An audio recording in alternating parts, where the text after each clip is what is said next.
이하의 말씀은 선악을 알게 하는 나무의 열매를 따먹은 후에 주님으로부터 받은 이제 징계입니다. 그래서 먼저는 뱀에게 대해서 15절에 말씀을 하시고요. 그 다음에 이제 16절부터 이제 이 여자, 즉 이 하와에게 그리고 남자인 이 아담에게 각각 주신 말씀이에요. 그 중에서 우리는 오늘 이 16절 말씀부터 이제 살펴보려고 합니다. 먼저 16절에 보니까 또 여자에게 이르시되 이렇게 나와 있습니다. 여기에서 이 여자는 현재 이름이 없습니다. 이름은 이 후에 아담이 여자에 대해서 이름을 지어주게 되는데 그 이름은 무엇라 부릅니까? 하와라고, 산자의 어미라는 생명의 어머니다라는 아주 고귀한 이름을 지어줍니다. 자, 아담에게 주셨던 이제 이 축복의 동산에서 이제 이 부부는 나가야 되는 상황에서 좋지 않는 모습으로 이 에덴 동산과 이제 결별을 해야 되는 상황이 되었어요. 그랬을 때 주님께서 이 뱀에게 하셨던 그 말씀과 여자에게 하신 말씀은 전혀 뉘앙스도 다르고 내용도 다르게 전개가 됩니다.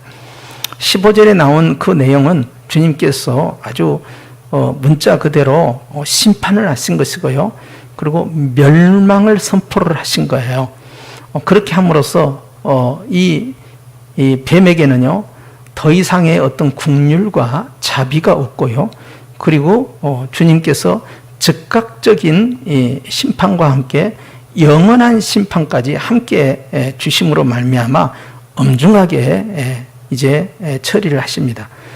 그런데 이제 여자에 대해서 주님께서 주신 이 말씀이 우리가 그 안에서 하나님의 사랑이 있는지, 하나님의 자비가 있는지, 하나님의 은혜가 있는지 이것을 발견하는 것이 바로 복음이고, 이것이 바로 주님이 주신 이 여인을 향한 이 권증이 결국 하나님의 은혜였구나 하는 것을 깨닫는 것이 오늘 우리의 지혜가 되겠습니다. 그래서 이제 이 여자에게 말씀하셨는데요. 우리가 이 구약에 나타나는 이 여자뿐만 아니라 또 이제 이 창세기에서 또 더 나아가면 이제 사라가 나오는데요. 이 사라라는 이 여인에 대해서 사도 바울이 신약의 관점에서 볼 때 열방의 어미라는 이 사라를 바로 예루살렘으로 또 자유자의 어머니로 그렇게 표현을 합니다. 갈라디아서에서요. 그런데 이 반면에 그 사라의 종 하갈에 대해서는 아브라함과 동침을 해서 후첩이 되었지만, 그러나 이 하갈에 대해서는 자유자의 어머니라고 하지 않고 종의 어머니다 함으로써 비록 이 하갈이 아브라함과 동침을 해서 이스마엘이라는 자녀를 낳았음에도 불구하고 그의 신분은 여전히 종이었고요. 사도 바울은 그것은 바로 율법에 매여 있는 죄의 종으로 그렇게 표현을 합니다. 그러니까 구약에 나타났던 그 상징적인 이 사라와 하갈의 관계를 이 복음과 이 율법으로 또 자유자와 이 종으로 이렇게 구분해서 접근하는 것처럼 이 첫 번째 여인인 이 하와, 이 여인을 어떻게 볼 것이냐 하는 거예요. 사라와 하갈처럼 두 가지의 모습이, 이중적 모습이 이 하와에게 오늘 본문에서 같이 나와 있어요. 어떤 면으로 보자면은 이제 하갈처럼 아주 비천에 처하는 고통의 세월이 시작되고요. 또 다른 면으로 보면 이 하와가 이제 사라처럼 행복한 여인으로의 상징으로서 또 우리가 접근해서 볼 수 있다 하는 거예요. 그렇기 때문에 아담은 이 여자의 이름을 부정적으로 짓지 않고 생명의 어머니로 그렇게 지은 것이죠. 마치 천하 열방의 어머니로 이 사라의 이름을 하나님이 지으신 것과 같은 것이죠. 그래서 혈육적으로는 이스라엘로 제한되지만 영적으로는 모든 믿음의 백성들, 언약의 백성들에게 다 적용되는 바로 사라의 축복이에요. 그런 것처럼 이 산자의 어미가 되는 이 하와의 이 축복은요, 주님께서요, 영적으로 확대시켰을 때는 바로 복음의 이 통로로서 하나님이 이 여인을 들어 쓴다는 것을 우리가 그 이름 가운데서 발견할 수가 있는 것입니다.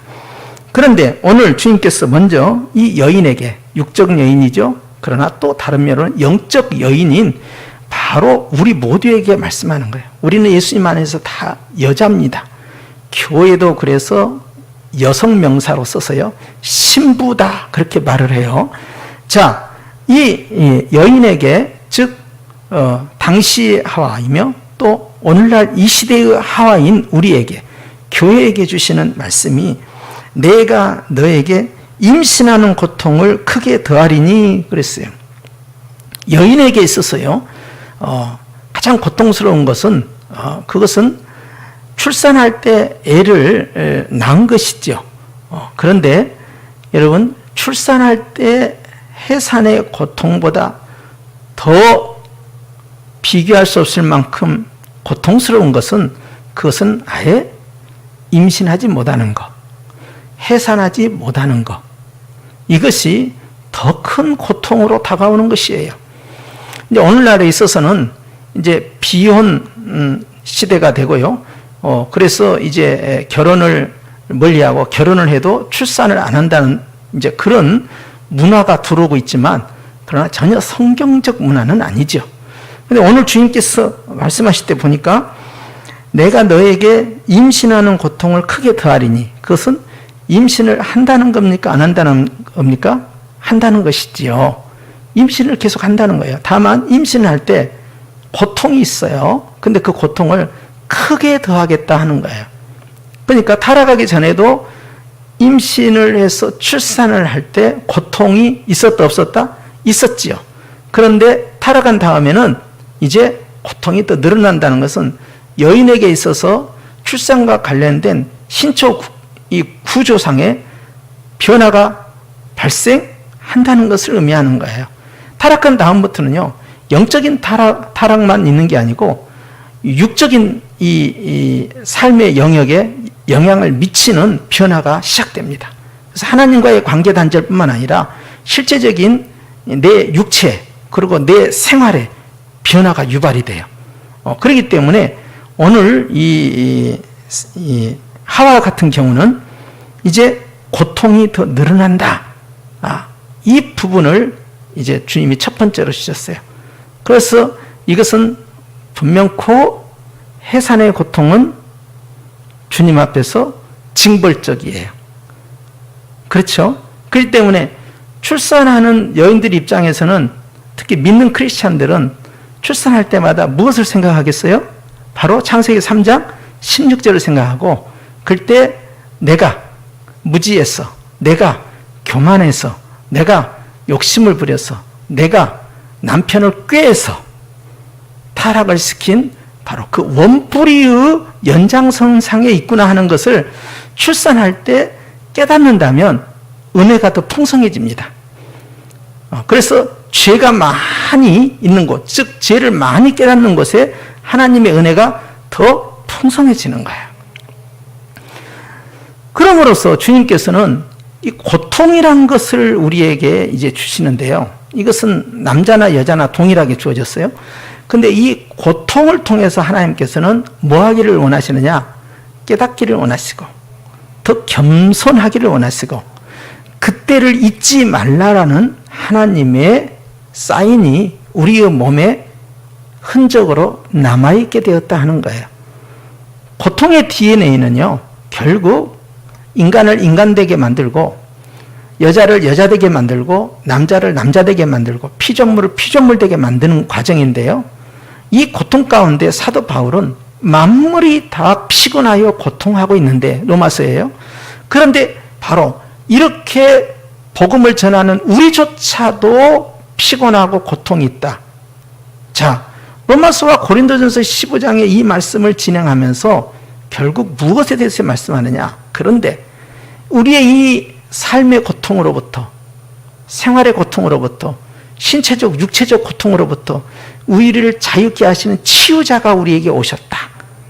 그분이 누구시냐? 바로 예수 그리스도고, 그분은 우리에게 어떻게 찾아오셨느냐? 십자가의 죽으심과 부활하심을 통하여서 고통의 원순뿌리인 죄를 소멸하시고, 그리고 고통과 정반대되는 부활이라는 새 생명을 우리에게 주심으로 우리는 자유자가 되었다.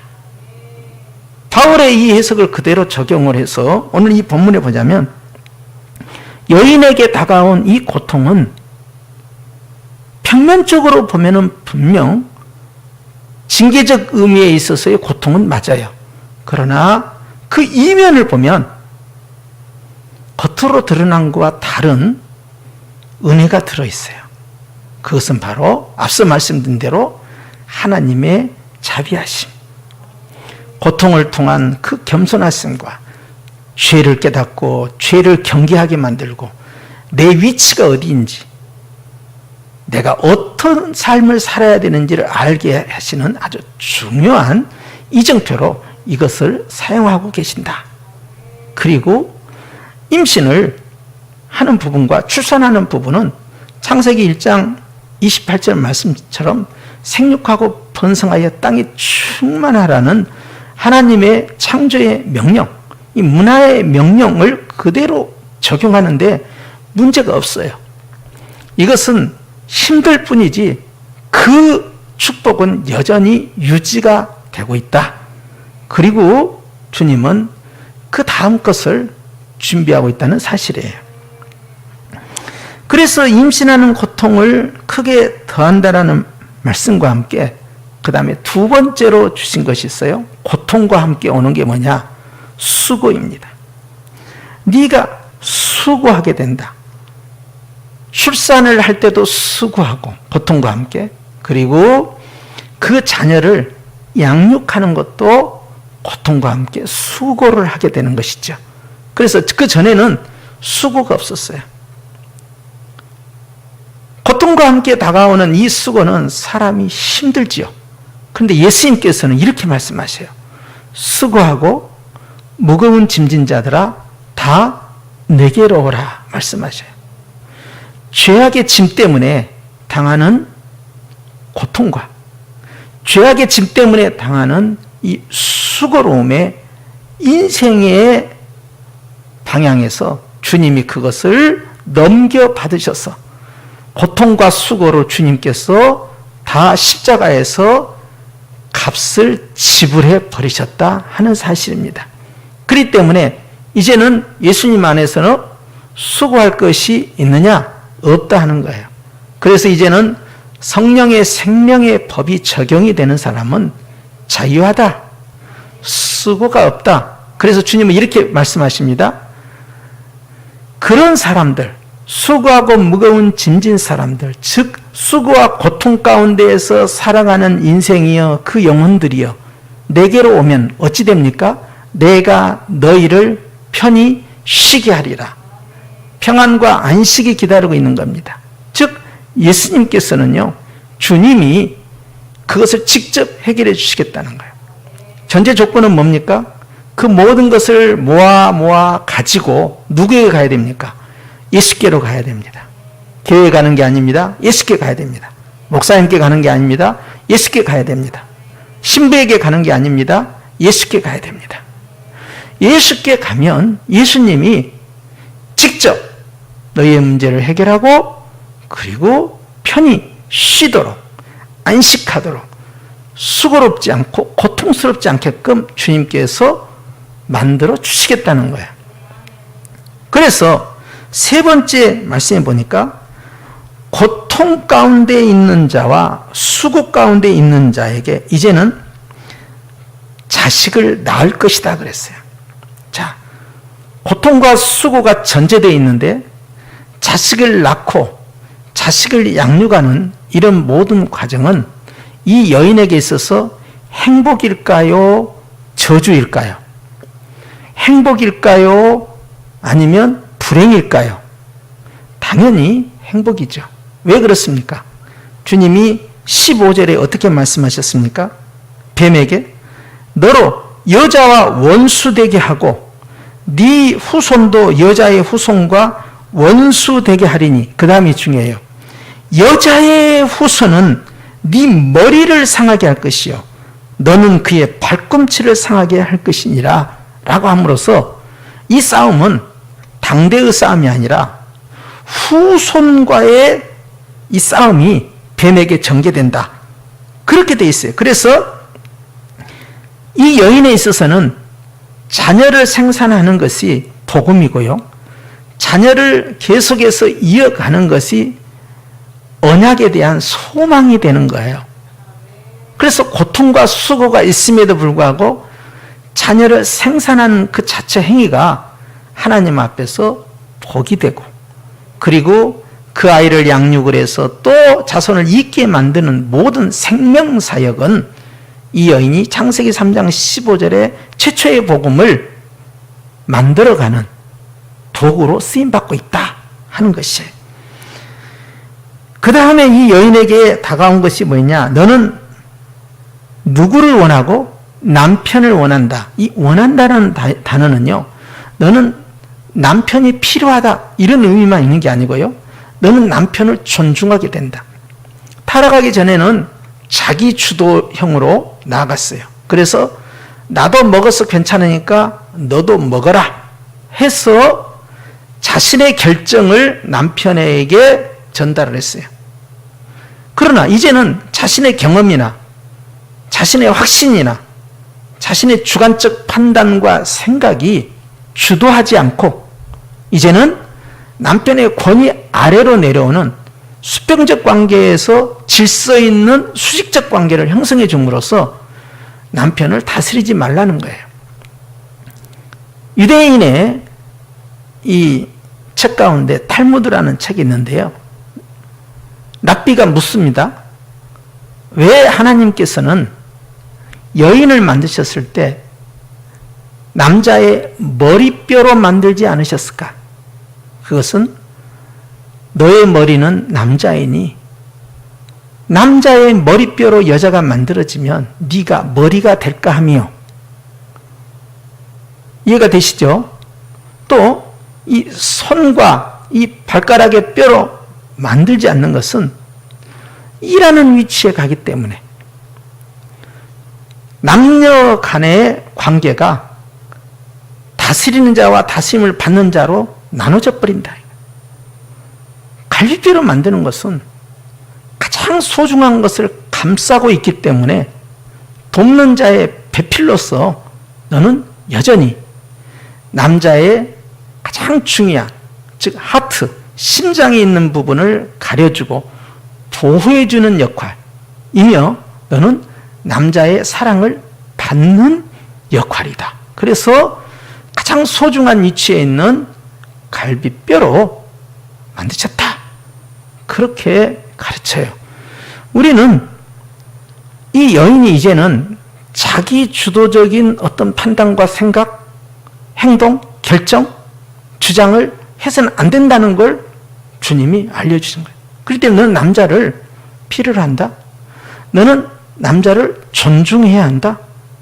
너는 남자를 지배하고 다스려서는 안 된다 하는 질서의 관계를 함으로써 부부관계에 있어서의 하나님 앞에서 이제 타락한 이후에 여자가 주도해서 어떤 것 중요한 하나님과의 언약 관계를 깨뜨린 것처럼 또 그런 일을 하지 못하도록 막아주시는 거예요. 그것은 마치 바다가 아무리 파도가 치고 해일이 있고 이 태풍이 불어도 육지를 범람하지 못하도록 경계를 세우셨잖아요. 노아의 홍수 때 빼고. 그런 것처럼 하나님께서는 일정한 풍요로움과 함께 경계를 세워주시는 거예요. 여기까지다. 그것이 바로 남녀관계에 있어서 특히 부부관계에 주님이 정해주신 거예요. 그리고 더 나아가서 남편은 너를 다스리게 된다. 즉 통치권을 인정하라는 거예요. 그래서 아담이 가지고 있었던 통치권, 왕권과 제사장권과 선지자권을 너는 여전히 인정해야 된다. 똑같은 사람이라고 해서, 똑같이 하나님으로부터 창조함을 받았다고 해서 그 질서를 무너뜨리면 안 된다 라고 함으로써 주님의 통치권이 아담에게 있고 언약의 체결자도 아담이라는 사실을 알려주는 것이죠. 차별을 한 것이 아니라 더 이상 여자의 결정을 통해서 남자가 흔들리거나 하나님과의 언약을 깨뜨리는 어리석음에 빠지지 않도록 하기 위함이에요. 왜 그러냐? 자기의 몸의 신체의 일부인 아내가 어떤 이야기를 나에게 했을 때 가장 무방비 상태에서 그 말을 받아들이게 됩니다. 왜냐하면 이보다 더 나를 위해 줄 사람이 없기 때문에. 그러나 그 판단이 꼭 옳은 게 아니에요. 관계가 좋은 관계고 배신할 수 없는 관계고 한 몸을 이룬 부부라고 해서 배우자의 제안이 항상 현명하고 그리고 정의로운 건 아니에요. 그렇기 때문에 이제는 그런 역할을 아내는 해서는 안 된다라는 거예요. 그렇게 함으로써 자기의 역할, 위치를, 포지션을 자리매김을 시켜주시는 것이죠. 이것은 저주일까요? 아니면 축복일까요? 당연히 축복이죠. 예수님께서는요, 나는 너희의 머리다. 교회는 그의 몸이다. 라고 함으로써 분명한 질서관계를 말씀해 주신 거예요. 그렇기 때문에 내가 머리가 안 됐다고 해서 짜증을 부리거나 분노하거나 나 무시당했다, 차별당했다 말하는 몸이 없습니다. 오히려 머리와 몸은 불가분의 관계로서 각각의 역할을 수행하되 질서상에 있어서의 다스림과 다스림을 받는 것은 엄연히 존재하는 거죠. 왕이신 예수님께서요, 이제는 구약 성경을 통해서 우리에게 알려주신 것은 아담은 다시 오실 둘째 아담, 예수님의 모형이고 표상이에요. 그리고 그의 아내인 하와는 바로 예수님을 통해서 형성된 아내의 모형이고, 즉 교회의 표상이다. 이제는 교회와 예수님과의 관계는 사랑의 관계이면서 또한 질서의 관계예요. 그래서 남편된 예수님께서는 아내를 사랑하고, 그리고 그 사랑은 목숨을 내주는 사랑이고, 아내된 교회는 예수님에 대해서 존중하고 순종하고 그리고 더 나아가 높여드리는 경외까지 가는 거예요. 자, 이런 관계가 결국 구약의 부부관계가 아니라 신약의 예수님과 교회와의 관계라는 것을 여기에서부터 보여주기 때문에 이것은 그들의 사건이 아니라 우리의 사건이고 그때의 일이 아니라 지금의 일이 되겠다 하는 것입니다. 반면에 17절에 아담은 어떻느냐?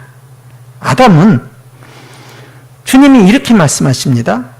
네가 네 아내의 말을 들었다 그래요. 아담은 이미 하나님으로부터 직접 계시를 받은 당사자예요. 그럼 누구의 말을 들어야 됩니까? 하나님의 말씀을 드려야 돼요.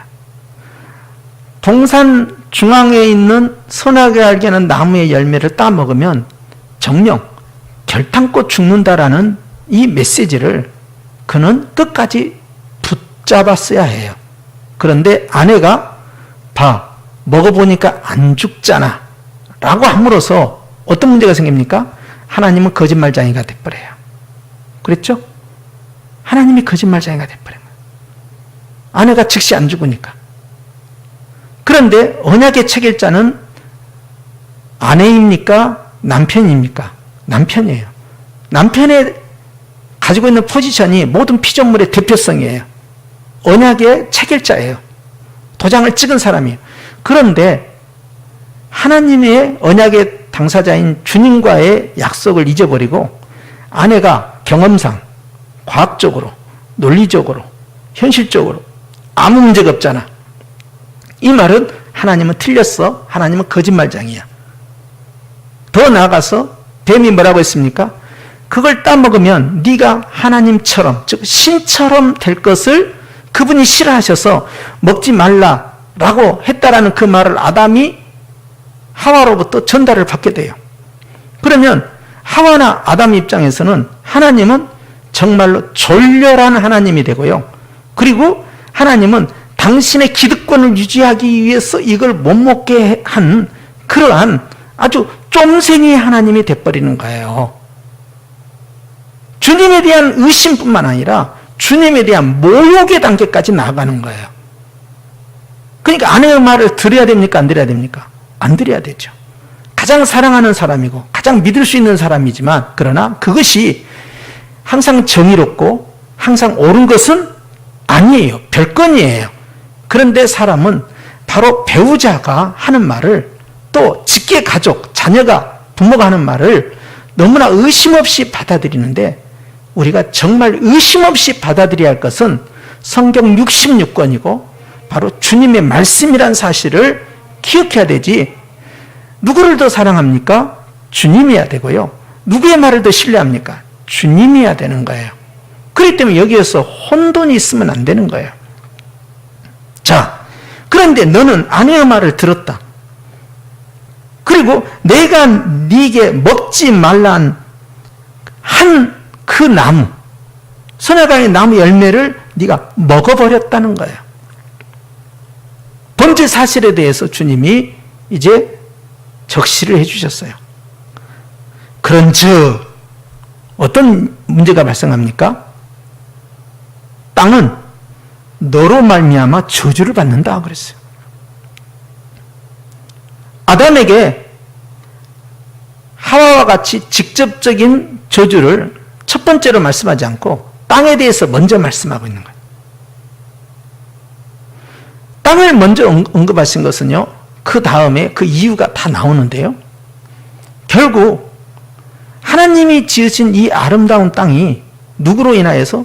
인간으로 인하여서 저주를 받고 오염이 되고, 그리고 주님이 원하시는 최고의 창조의 아름다움을 갖추지 못하게 된다는 거예요. 그런데 감사하게도요, 둘째 아담이신 예수님께서 오셔서요, 이 타락한 땅을, 오염된 땅을, 저주받은 땅을 바꿔주시는데요, 바로 새 땅, 새 하늘로 바꿔버립니다. 계시록 21장에 나타나는 예수님의 역사는요, 이제는 아담이 실패한 것을 완전히 회복시켜버리는 것이죠.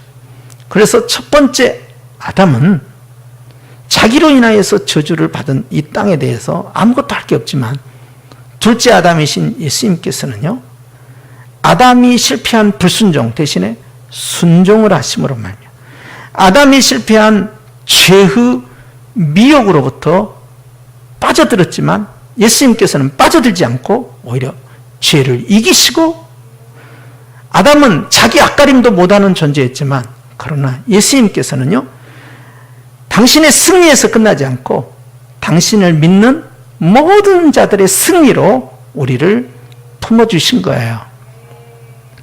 그래서 다 이루었도다, 테텔로스타이라고 주님은 고백하신 거예요. 자, 이런 주님의 선언을 우리가 기억하면서 이 남자인 이 아담은 결국 자기로 인하여서 땅이 저주를 받으니까 그 다음에는 무엇을 해야 되느냐 하면, 땅을 통해서 먹어야 되는 자신의 식생활에 변화가 생깁니다. 너는 네 평생에 수고해야 한다. 그가 타락하기 전에 이름을 짓고, 또 타락하기 전에 동산을 관리하고, 타락하기 전에 피조물을 관장했던 그것은요, 고통과 수고가 수반되지 아니하는 즐거운 일이었어요. 행복한 일이었어요. 기쁜 일이었어요.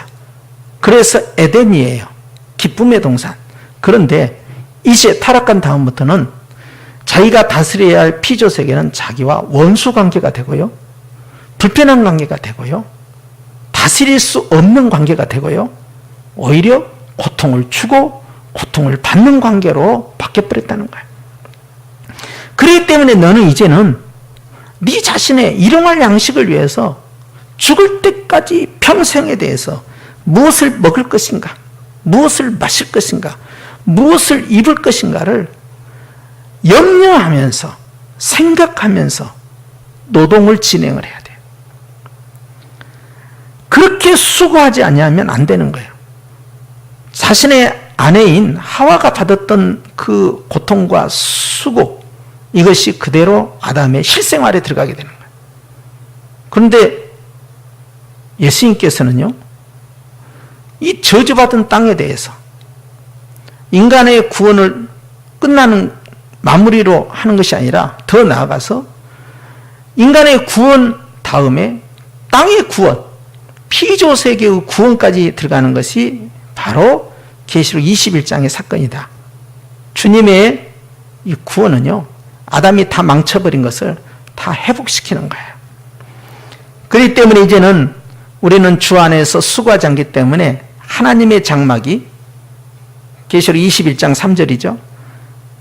바로 인간에게 덮어 씌워지는데 거기에는 다시는 눈물도 없고 고통도 없고 슬픔도 없고 죽음, 사망도 없고 아픈 것이 없다는 거예요. 이 모든 것이 다 거둬지는 거예요. 그러나 아담은 이제 그 첫걸음을 걸어가야 합니다. 이제는 수고하지 않으면 안 되는 거예요.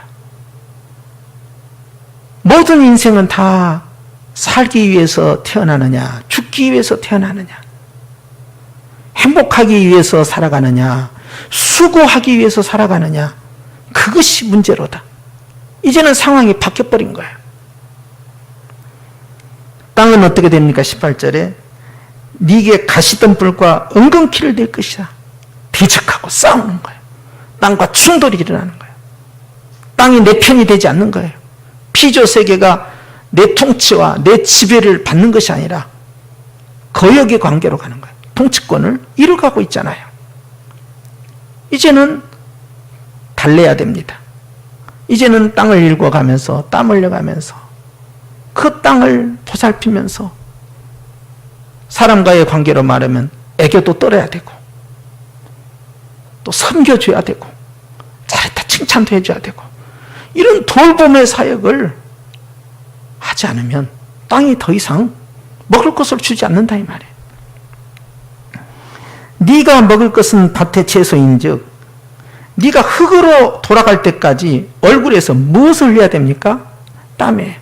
고통과 수고의 상징이 바로 땀입니다. 운동하고 흘리는 땀이 아니에요.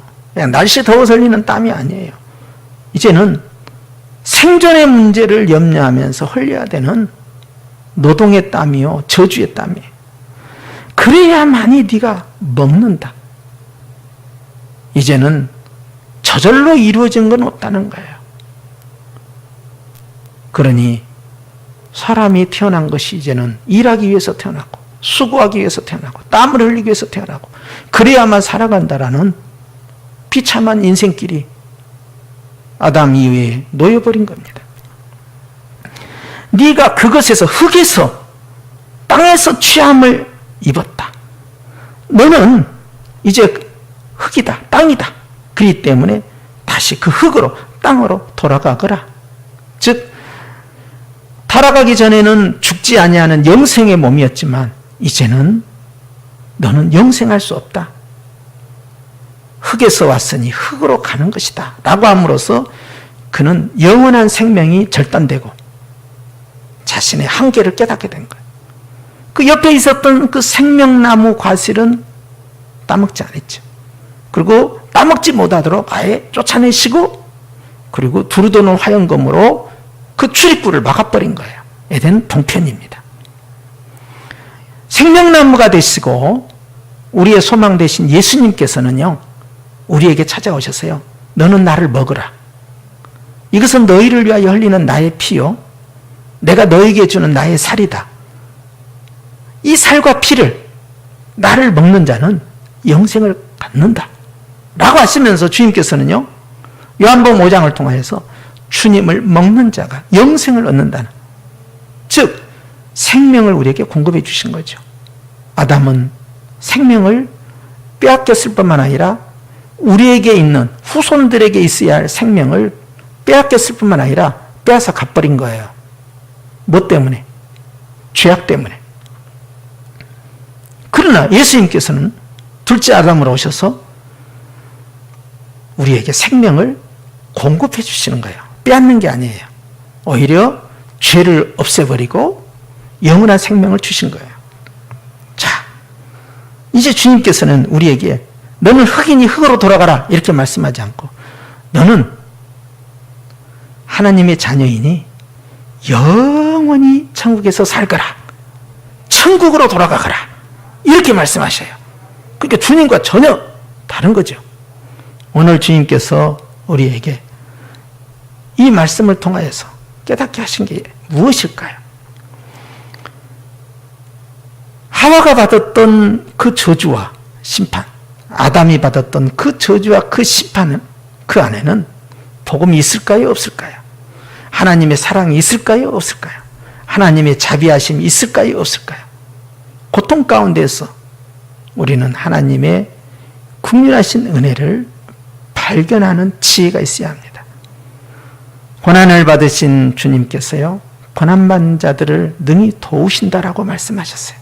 그러므로 우리 주님께서는요, 이제 어떤 환난 가운데서, 어떤 죄악 가운데서, 어떤 고통과 수고 가운데서 있는 자들에게 여전히 개인적인 것이든 집단적인 것이든 국가적인 것이든 시대적인 아픔과 고통과 수고이든 간에 주님은 우리에게 항상 한결같은 둘째 아담이시고 해결자이시고 소망이시고 생명이에요.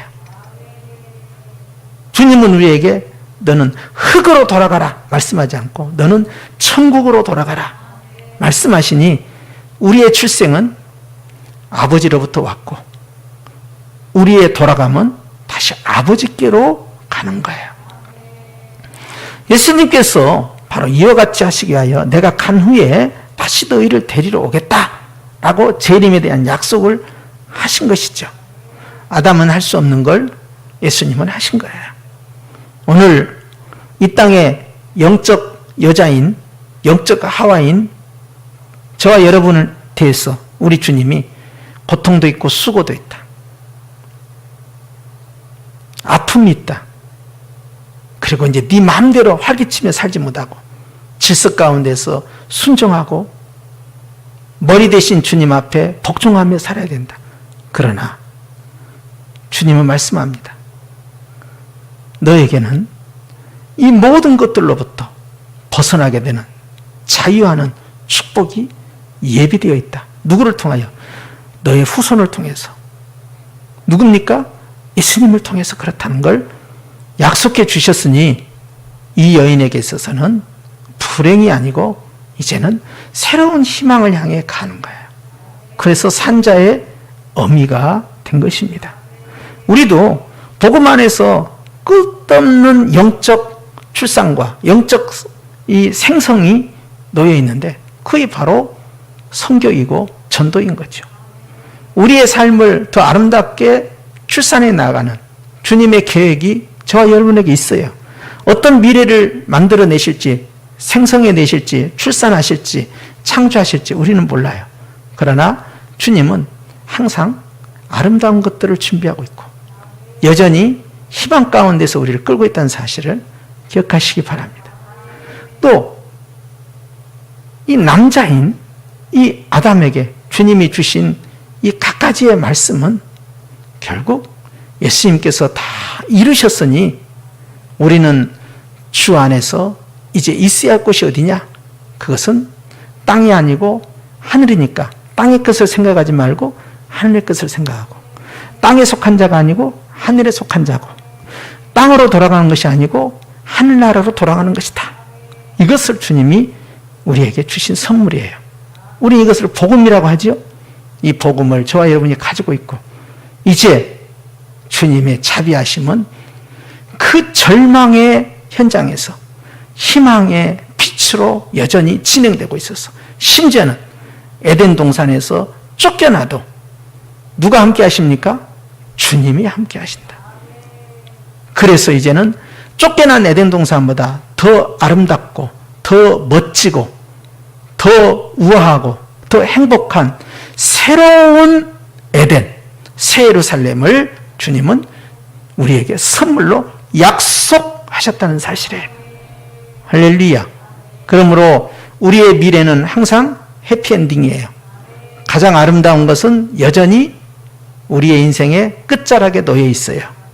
우리는 가면 갈수록 불행해지는 자가 아니라 가면 갈수록 행복자가 되고, 세월이 흘러갈수록, 환경이 지나갈수록 가장 좋은 카드는 주님께서 가장 밑장에 두고 있다는 사실을 기억하시고, 희망은 환경에서 오는 게 아니라, 상황에서 온 것이 아니라 바로 주님으로부터 오는 것이다.